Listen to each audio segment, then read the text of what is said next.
आँख जो भाए वो कोरा सपना, आँख जो भाए वो कोरा सपना, सारे पराए हैं कोई न अपना। ऐसे झूठे प्रेम में पड़ना, भूल में काहे जिए, चलो मन जाए घर अपने, चलो चलो मन जाए घर अपने। सच्चे प्रेम की ज्योत जला के, सच्चे प्रेम की ज्योत जला के, मन सुन मेरे कान लगा के, पाप और पुण्य की गठरी उठा के, अपनी राह चलें, चलो मन जाएं घर अपने। इस परदेस में ओ परदेस में क्यों परदेसी रहे, चलो मन जाए घर अपने।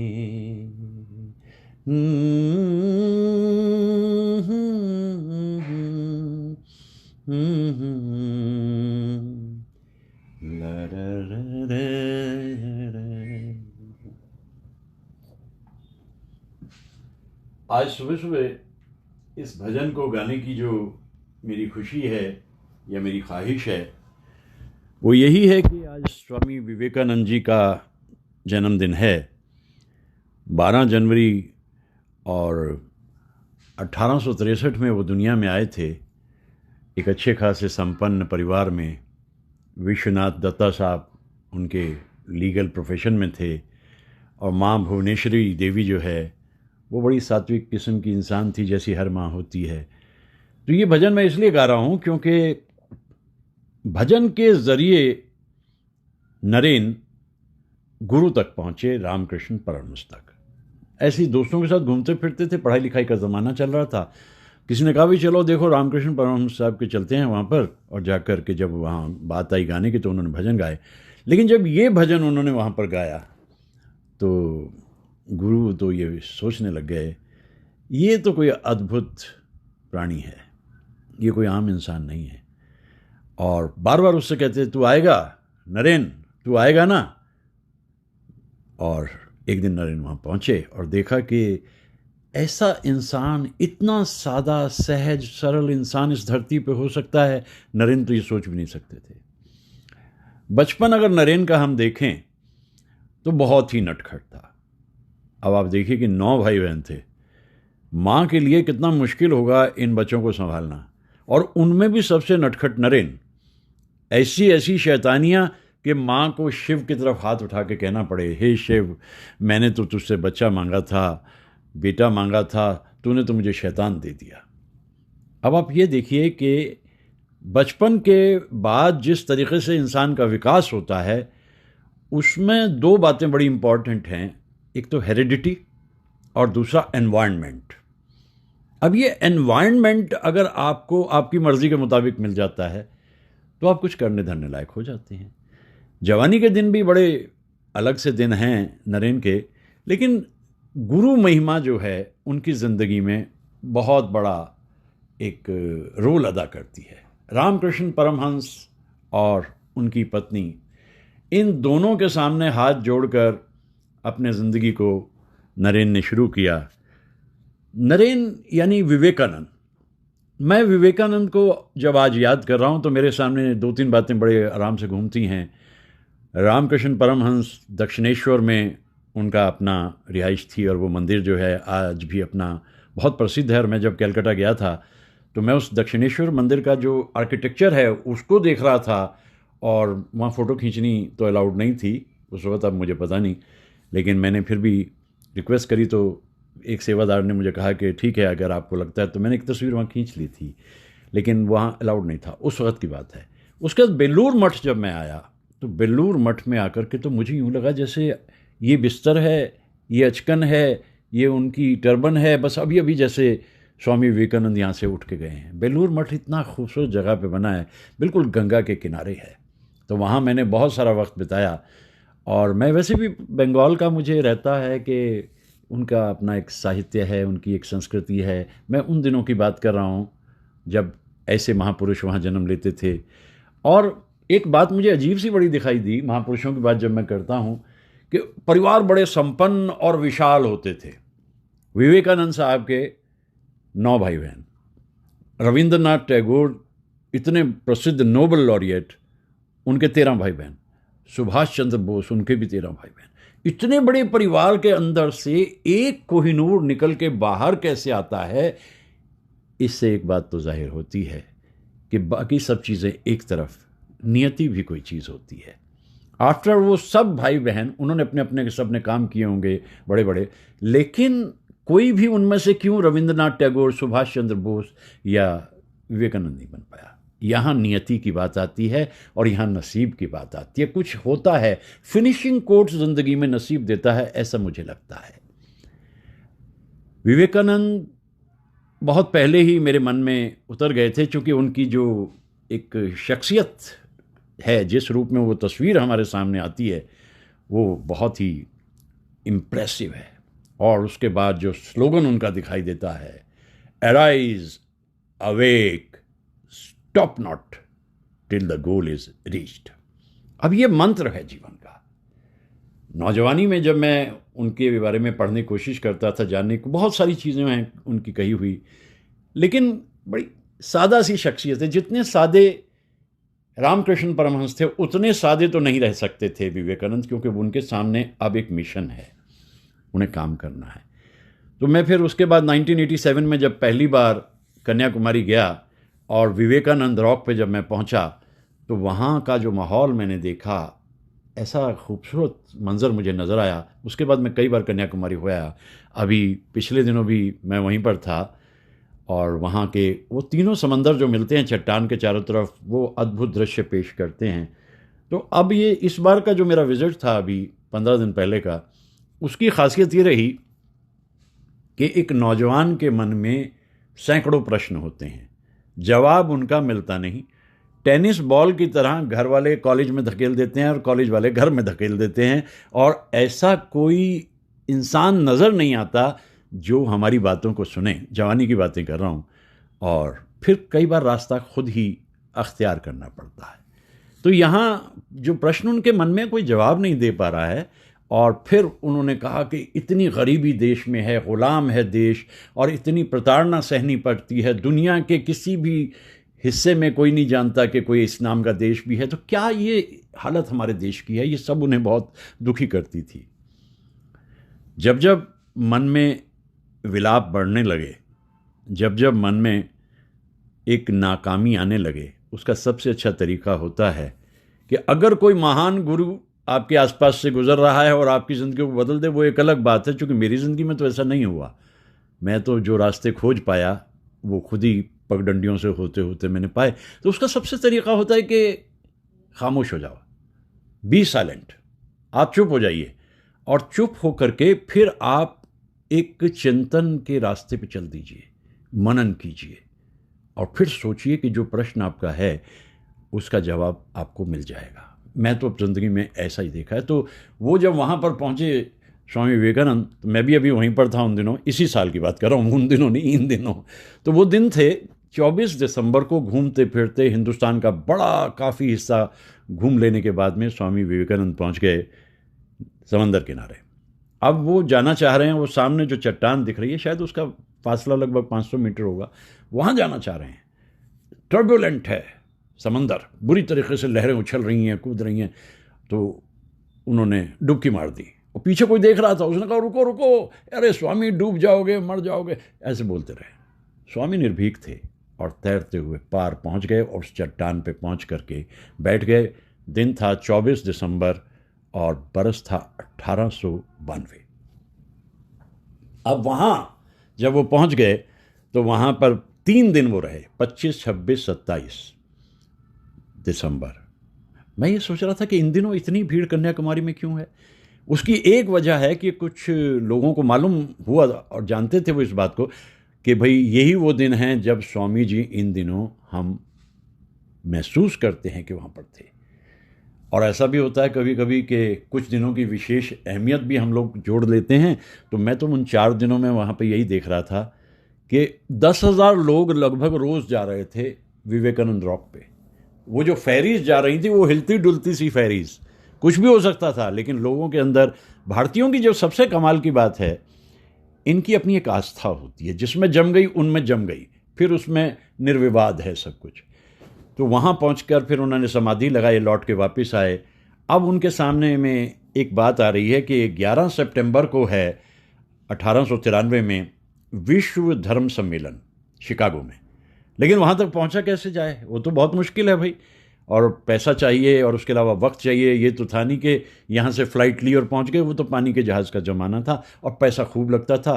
लेकिन कुछ बड़े कमाल के लोग उनके आसपास में उनकी बातों को समझने लगे। देखिए, विवेकानंद खुद इस बात को कहते थे कि अगर आप कोई नया विचार लेके आ रहे हो तो बहुत सुनना पड़ेगा आपको, और वो गालियों तक भी जा सकती हैं बातें। दुनिया आपको बुरी तरीके से प्रताड़ित करेगी नए विचार अगर आप दे रहे हो तो। उसके बाद में अगर उन विचारों में गहराई है तो आप यकीन मानिए धीरे धीरे वो काफिला आपके पीछे चलने लगता है। और अगर कहीं विदेश से होकर के आप नाम करके आ गए तो हमारे हिंदुस्तानियों में इतना तो ज़रूर रहता है, अरे फॉरेन रिटर्न है भाई, अब तो थोड़ा कम हो गया, 20, 30, 40 साल पहले बहुत होता था, अरे बाहर से आया हुआ है यार, अक्लमंद होगा ही होगा। ये नहीं पता कि बाहर वालों की अकल कितनी होती है, ये आज के ज़माने में साफ दिखाई दे रहा है। अकल होती तो दुनिया में इस तरह से युद्ध ना हो रहे होते। अकल होती तो इस तरीके से बनावट की दुनिया जो उन लोगों की थी वो इधर ना भेजती होती। अकल होती तो बात ही कुछ और होती। अकल का ना उम्र से ताल्लुक़ है, ना मज़हब से ताल्लुक़ है, और ना देश से ताल्लुक़ है। अकल होती है तो होती है और नहीं होती तो नहीं होती। अब पहुंच गए वहाँ पर, थोड़ा पहले पहुंच गए। अब पहले पहुंच गए तो वहाँ जा कर के रहने की जगह ना मिले, कुछ बड़े मुश्किल दिन थे वो स्वामी विवेकानंद की ज़िंदगी के। लेकिन जैसा कहते हैं ना कि finest steel has to pass through the hottest fire. तपेगा, जितना तपेगा उतना ही मजबूत बनेगा। और वही उनके साथ हुआ जिस दिन वो वहाँ पर खड़े हुए जा कर के। लगभग 6,000 लोग वहाँ पर उस हॉल में मौजूद हैं, नीचे भी, ऊपर भी, इधर भी, उधर भी, सब लोग बोल के जा रहे हैं। अब आया स्वामी विवेकानंद का नंबर। थोड़े से नर्वस थे, इतनी बड़ी भीड़ को, भाई आफ्टर ऑल वो भी इंसान है, वो विवेकानंद थोड़ी हैं जो 10 साल बाद दिखाई देते हैं। तो वो बड़े नर्वस थे। लेकिन जब उन्हें बुलाया गया तो वहाँ पर पहुँचे और चेहरे पे तेज है, आवाज़ में एक ज़बरदस्त गहराई है। Sisters and brothers of America. तालियों से हॉल गूंज उठा, लोग उठ खड़े हुए।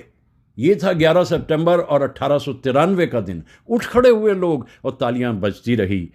और जब पजीराई मिलती है, जब आपको तारीफ मिलती है, प्रशंसा मिलती है, तो तब आप फिर आगे बढ़ते हैं, आपका हौसला कई गुना बढ़ जाता है। तो इसलिए प्रशंसा के बगैर भी कोई इंसान ज़िंदगी में चलता रहे तो ये बहुत बड़ी बात होती है। लेकिन अब यहाँ से आगे का समय जो है वो स्वामी जी का समय है। अब वो अमेरिका में लेक्चर्स कर रहे हैं, उसके बाद में वो इंग्लैंड भी चले जाते हैं। तो उनका ये जो भ्रमण है उन्हें ये बताता है कि भारत जो है उसकी अपनी संस्कृति और साहित्य है, और ये जो पश्चिम है यहाँ है टेक्नोलॉजी।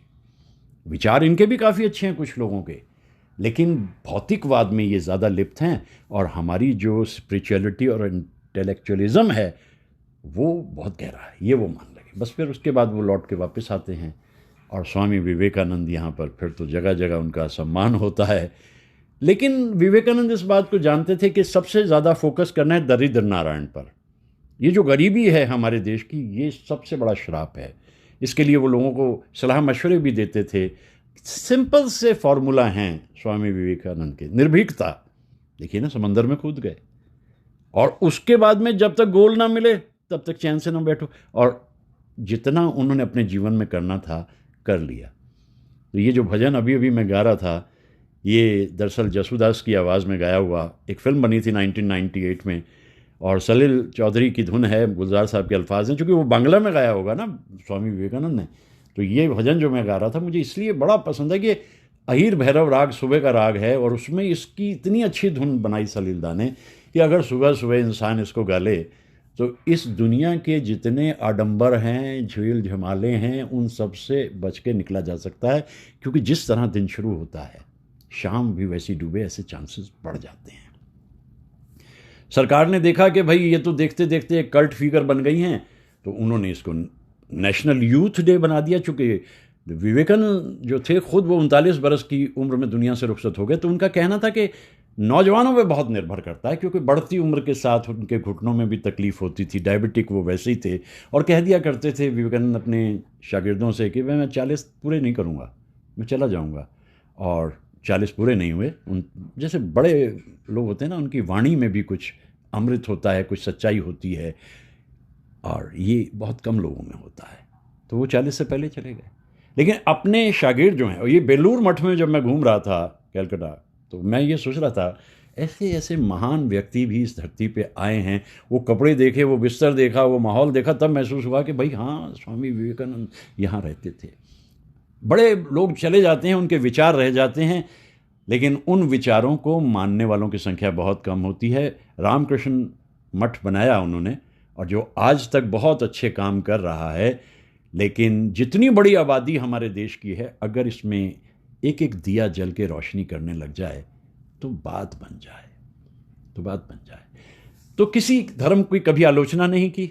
हिंदू धर्म आगे बढ़े ये ज़रूरी है, क्योंकि आपके अंदर जितनी ऊर्जा है, अगर आप उसका इस्तेमाल नहीं करते तो आप धरती पे बेकार आए। कोई इंसान आपको अहमियत देगा नहीं जब तक आगे बढ़ तक आप ये ना बताएं कि मैं ये हूँ। अब देखिए कि अपनी सात्विकता का असर है। 22 जनवरी जो आ रही है, इसमें राम मंदिर का निर्माण है। राम आस्था है, राम मन की गहराई है, सच्चाई है, और अकेले हिंदू धर्म ही नहीं, न जाने कितने धर्मों के लोग कहते हैं कि मर्यादा पुरुषोत्तम। तो ये एक बड़ा लैंडमार्क है हिंदुस्तान में। अगर विवेकानंद इस वक्त होते तो उन्हें बड़ी खुशी होती इस बात को देख के, क्योंकि ये देखिए किसी पर्टिकुलराइज नहीं करते वो गॉड को, वो नहीं कहते कि ये ऐसे ऐसे से। लेकिन भारतीयता भी तो कोई चीज़ है ना, भारत की संस्कृति, भारत की सभ्यता, भारत का दर्शन, भारत की सोच विचार, और भारत के वो ऋषि मुनि जो जंगलों में जाकर तपस्या करते थे, कहाँ गए वो लोग?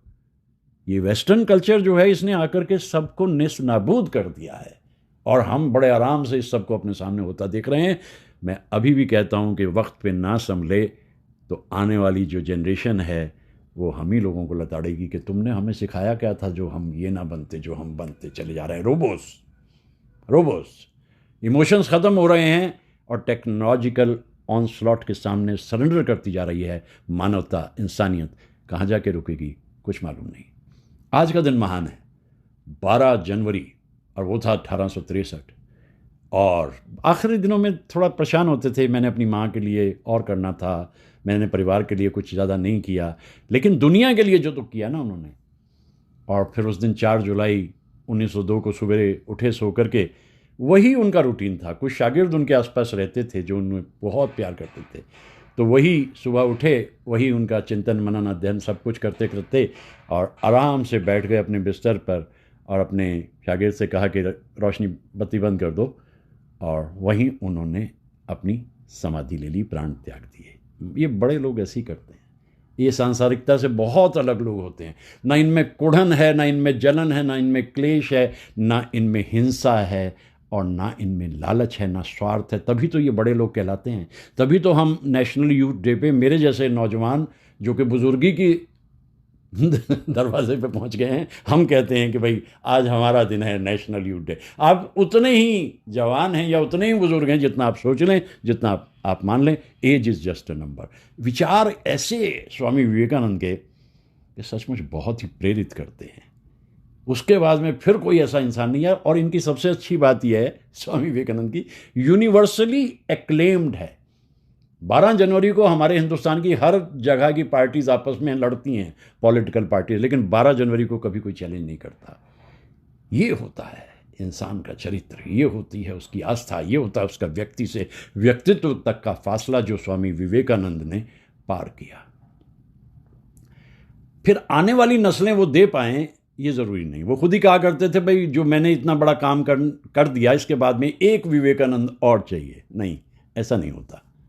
उसके बाद में जो ओरिजिनल है वो जो ओरिजिनल है, जो ओरिजिनल है उसकी कितनी भी बड़ी आप कॉपी बन के रहें, लेकिन वो बात नहीं आती है। ओरिजिनल ओरिजिनल ही है। इसलिए जो हम हैं उसी रूप में हमें अपनी ज़िंदगी का सुख लेना चाहिए। हर इंसान को कोई हुनर दे के तो भेजा ही है ना धरती पे इंसान को प्रभु ने, तो हम उसका लुत्फ लें। दिन बड़ा खूबसूरत शुरू हुआ है, भजन से शुरू हुआ है, इतने खूबसूरत भजन से शुरू हुआ है कि मुझे तो गाते हुए भी इसको बड़ा मन प्रफुल्लित हुआ मेरा, और मुझे वो महान व्यक्तित्व याद आया। जब भी कभी कहीं जाने का मौका मिलता है तो मैं उस जगह पहुंच कर के प्रणाम करता हूं। क्या तेज है चेहरे पे, क्या निर्भीकता है, डरने का कोई प्रश्न ही नहीं है। और फिर यूनिवर्सली एक्लेम्ड इंसान है स्वामी विवेकानंद। ऐसे महापुरुषों के सहारे ही चलते चलते भारत की सभ्यता और संस्कृति यहाँ तक आई है। राम हर युग में नहीं आ सकते थे, लेकिन इंसान हर युग में आ सकते हैं। लेकिन पहले सबसे ज़्यादा ज़रूरी है कैरेक्टर एंड कन्विक्शन, जो धीरे धीरे इस दुनिया से ख़त्म हो रहा है, क्योंकि लालच इस तरीके से है, इंसान कंप्रोमाइज़ करने को तैयार हो जाता है। जहाँ आपने कंप्रोमाइज़ करना शुरू किया सिचुएशन से और चीज़ों से, वहाँ फिर आप वो नहीं रहते जो आपको बना के भेजा गया था। स्वामी विवेकानंद महान व्यक्ति, हम उन्हें याद करते हैं आज उनकी सालगिरह पे, और इस धरती के लिए दुआएं करते हैं बहुत सारी।